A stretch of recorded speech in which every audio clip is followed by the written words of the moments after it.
Welcome to this press event with foreign ministers of Finland and Denmark. We'll start with Minister Valtonen, please. A very good morning to everybody, and I'm so pleased to welcome my colleague Lars here in Helsinki. Welcome. My memories from my past in Copenhagen are only warm, and they are also very strongly related to the beautiful weather we are having outside, which also is a strong bond between us in the Nordics. But it's indeed that in this very challenging and difficult time, the Nordic-Baltic cooperation is stronger than ever. And the friendship between Finland and Denmark is a crucial element in this. And I think in so many ways we have been only deepening our cooperation over the course of the past months and years. And this gives me great confidence that we are able to face all problems coming towards us together better than ever. We discussed today Russia's aggression against Ukraine and our common response. We look forward to the European Commission's, the very good proposals which came from the European Commission and also the summit tomorrow, and look forward to having a very good,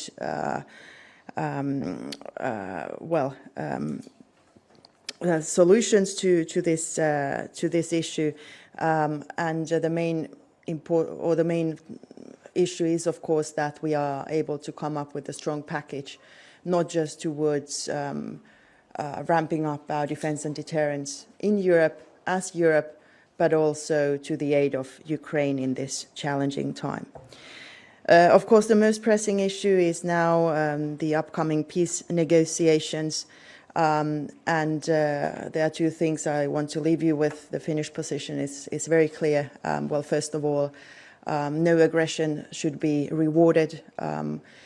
Ukraine has the right to its full sovereignty and territorial integrity, and we have the right and indeed keep on aiding Ukraine towards the freedom that their people have chosen as their future.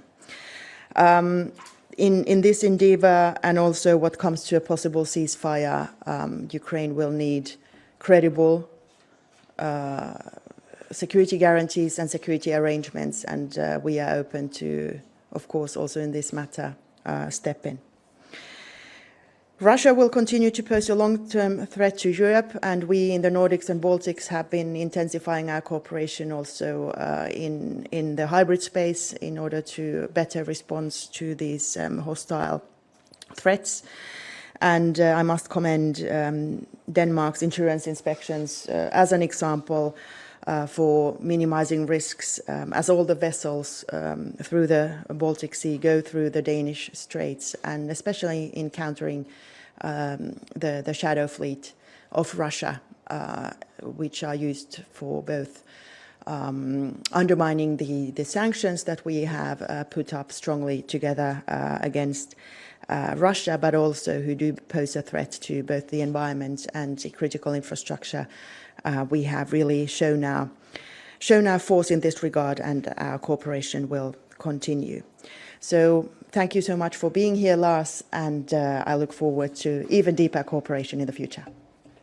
Well, thank you, Elina. First and foremost, thank you for inviting me, and I really appreciate our conversation, which is ongoing on a more and more high frequent level. So, I have to push that one. Okay, then I can start all over again. Well, thank you very much. Good morning, everybody. And first and foremost, thank you, Elina, for inviting me. I really appreciate our cooperation. And we are living, as you said, in difficult times, which calls for closer friendship and closer cooperation. And I think it's right to say that we have stepped up. And we are working closely together in many different formats, whatever it is within the European Union, NATO, the N5 format, the NB5 format, or whatever. And I've realized that in most situations we look eye to eye on issues. And I will describe our bilateral relations as simply excellent. We are pleased to be in Finland with the royal family and a group of Danish ministers. I don't think we have had such a big delegation at any official state visit for quite a few years, and it simply emphasized that we have a very close relationship. Our cooperation is especially strong when it comes to tackling the serious geopolitical and security challenge we are facing, and you mentioned them. And I think we share the analysis that all European countries must step up and take greater responsibility for security in Europe, and we must do it faster. So I just want to echo what you said about our expectations for the upcoming summit tomorrow in Brussels. It is of crucial importance that Europe now delivers. Russia keeps testing our resolve, our ability to deter and defend, for example, with hybrid threats, as you mentioned. The Russian shadow fleet is also a significant challenge that fuels Russia's war in Ukraine. So cooperation is important, and the recent Helsinki summit on critical subsea infrastructure is a clear example of strong Finnish leadership. When it comes to Ukraine, we see eye to eye on that, and I very much agree that no aggression should be rewarded, as you stated it. And therefore we need more European countries to do more and to do it faster. More countries around Europe must dig deeper into their pockets in order to help Ukraine achieve peace through strength. And therefore we are also ready to soften the European fiscal policy, because that is, I think, unfortunately, you could argue, a precondition for allowing more European countries to do more and do it faster. And then finally, I would say that we really admire your approach to both civilian and military preparedness, as well as a strong defense. I'm very happy to be here to see and learn more from Finland's experience in these fields, and I'm also pleased with the fact that our ministers of defense yesterday signed a memorandum of understanding. So thank you very much, Elina, for inviting me here today. Thank you. Questions, comments? Please, gentleman here in the front. Yes, here. Markku Uusko, Uursuomi, Alma Media.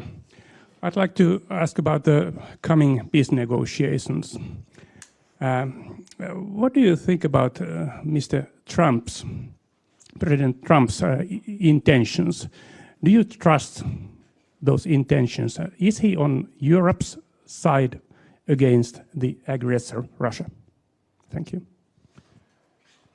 Well, let me start. Well, first of all, we can only applaud President Trump's strong dedication towards achieving peace in Ukraine.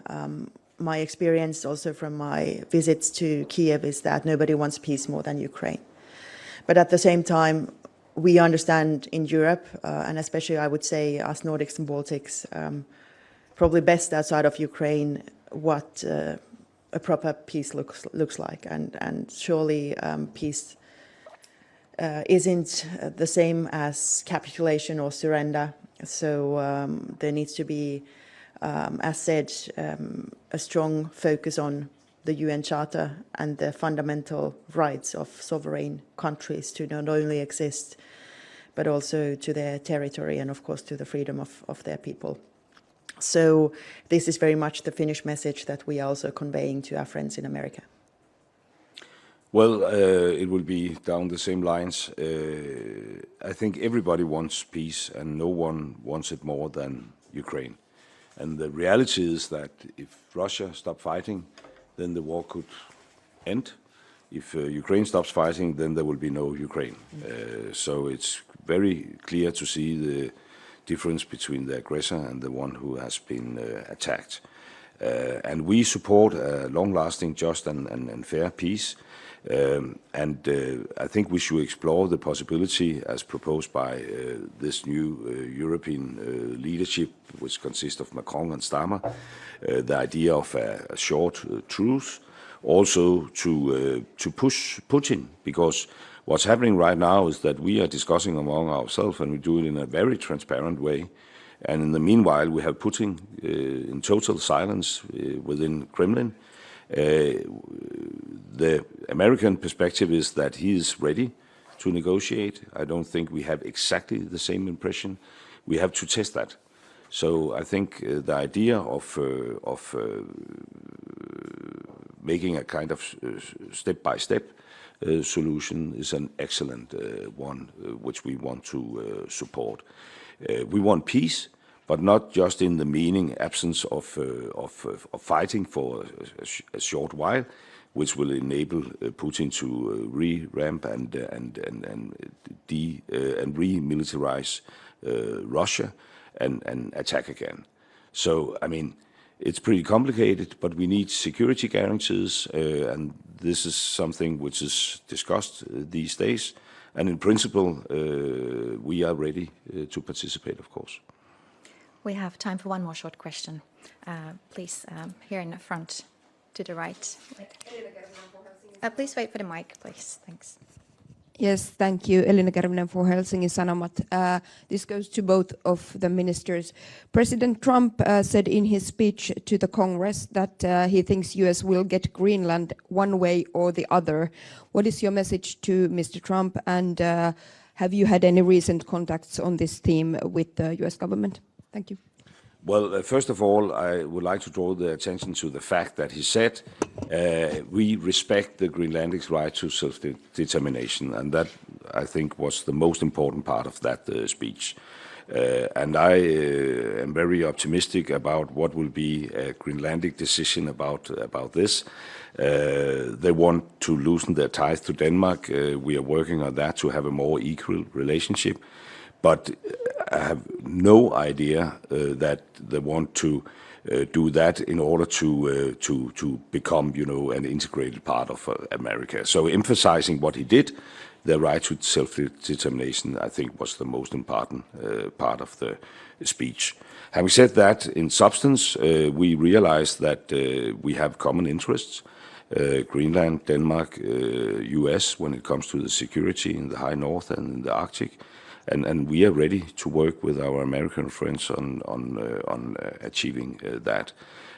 But of course, it would be based on the fact that we have a kingdom of Denmark. And then I just want to add very shortly that there's an election going on in Greenland. It will be the 11th of March. And I will be reluctant to say much more about this until we know the result of that election. I think it's important that it's free and fair and without any kind of international intervention. So I think I will limit myself to these remarks. Mm-hmm.